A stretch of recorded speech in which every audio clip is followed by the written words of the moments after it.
2017 के अपने परिणाम को एक बार फिर से दोहराया है और 2019 के लोकसभा चुनाव में भारतीय जनता पार्टी ने जो बेहतर प्रदर्शन उत्तर प्रदेश के अंदर किया था तमाम चुनौतियों के बावजूद,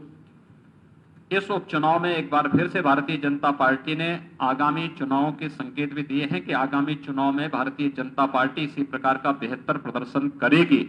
और ये चीजें आज इस रूप में हम सबके सामने देखने को मिल रहा है।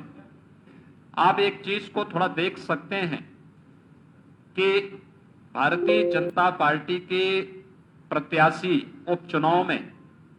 जहां भी लड़े, आपने देखा होगा उनकी चुनाव की जो बढ़त है अपने निकटतम प्रतिद्वंदी से, वह कम से कम 17,000 से ज्यादा है। 17,000 से आगे बढ़ती है और 17,000 से 32,000 तक पहुंचती है। यानी निकटतम प्रतिद्वंदी के साथ भारतीय जनता पार्टी के प्रत्याशियों की बढ़त किस रूप में है, ये आगामी चुनाव में और अगले परिणाम में पहले से ही प्रदर्शन करता है कि सरकार टीम वर्क के साथ बेहतर प्रदर्शन कर रही है। आदरणीय प्रधानमंत्री मोदी जी के मार्गदर्शन, उनकी प्रेरणा से प्रदेश के अंदर विकास के कार्य हों, लोक कल्याण के कार्य हों, नौजवानों के रोजगार के कार्य हों, प्रदेश के विकास हों, प्रदेश के अंदर सुरक्षा और कानून व्यवस्था का बेहतर माहौल हो, प्रदेश के अंदर निवेश की व्यापक संभावनाओं को आगे बढ़ाने का हो। इस सभी कार्यक्रम जहां युद्ध स्तर पर आगे बढ़ रहे हैं, वहीं सरकार के इन कार्यों को आम जन तक पहुंचाने के लिए संगठन के द्वारा, बूथ स्तर के कार्यकर्ताओं के द्वारा जो मेहनत, जो परिश्रम किया जा रहा है, वह एक साथ मिलकर के सरकार और संगठन की छवि को समाज के सामने प्रस्तुत कर रहा है। और आज का ये उपचुनाव उसी की परिणति है। मैं इसके लिए सबसे पहले प्रदेश के अपने उन सभी जनता जनार्दन को का हृदय से आभार व्यक्त करता हूं जिन्होंने उपचुनाव में मतदान के लिए वे आगे आए और उन्होंने पूरी प्रतिबद्धता के साथ चुनाव में भाग लेकर के लोकतंत्र के प्रति अपने आस्था को व्यक्त किया। भारतीय जनता पार्टी के बूथ स्तर तक के उन सभी कार्यकर्ताओं का जिन्होंने पूरी प्रतिबद्धता के साथ कोविड-19 के बावजूद चुनाव के तमाम प्रकार के दुष्प्रचार को दरकिनार करते हुए एक एक कार्यकर्ता ने पूरी प्रतिबद्धता के साथ यहां पर कार्य किया और चुनाव जिताने में पार्टी की नीतियों को, पार्टी के कार्यक्रमों को, पार्टी के केंद्र और प्रदेश सरकार की योजनाओं का प्रचार प्रसार करने, आम जन के बीच में उसे पहुंचाने में जो योगदान दिया, उन सभी कार्यकर्ताओं का भी मैं इस अवसर पर मैं हृदय से इस जीत के लिए बधाई देता हूं, उनका अभिनंदन करता हूं। मैं अपने प्रदेश की इस पूरी टीम को,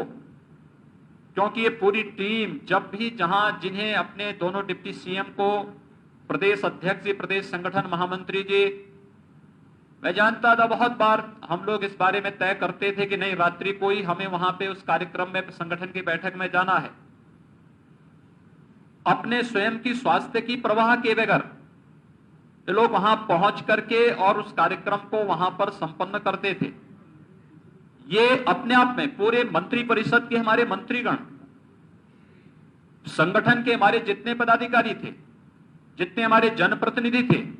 जहां पे जिन्हें लगाया गया वे सब वहां पे उसी प्रतिबद्धता के साथ कार्य करते थे। इन सब का मैं इस अवसर पर हृदय से अभिनंदन करता हूं, इस जीत की हृदय की बधाई देता हूं और आप सभी मीडिया से जुड़े हुए बंधुओं को भी, जिन्होंने कोविड-19 के इस संक्रमण काल में भी मीडिया की रिपोर्टिंग करने में कोई कोताही नहीं बरती और मुझे लगता है कि पूरी प्रतिबद्धता के साथ प्रचार प्रसार के हर कार्यक्रम को पूरी तन्मयता के साथ लग करके इसे आगे बढ़ाने में योगदान दिया है। लोकतंत्र को एक नया संबल इसे प्राप्त हुआ है।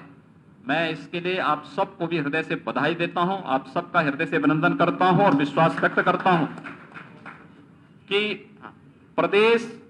के साथ साथ देश के अंदर आज जो परिणाम आया है,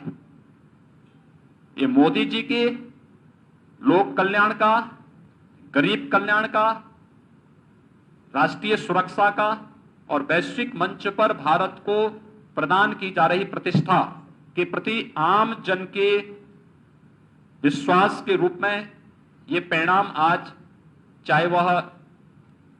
बिहार विधानसभा का हो या देश के विभिन्न विधानसभाओं के उपचुनावों का है, इन उपचुनावों में जो परिणाम आए हैं, ये आम जनमानस का प्रधानमंत्री मोदी जी के कार्यों के प्रति, उनके कार्यक्रमों के प्रति एक जन विश्वास का प्रतीक भी बनकर के उभरा है। मैं एक बार फिर से इसके लिए प्रधानमंत्री मोदी जी का हृदय से अभिनंदन करता हूं, राष्ट्रीय अध्यक्ष जी का हृदय से इस अवसर पर उन्हें और पूरी टीम को बधाई देता हूं। प्रदेश की अपनी संगठन और सरकार से जुड़े हुए पूरी टीम को, सभी कार्यकर्ताओं को हृदय से बधाई देते हुए आप सभी को दीपावली की हृदय से अपनी शुभकामनाएं भी देता हूं। बहुत बहुत धन्यवाद। मैं आग्रह करूंगा माननीय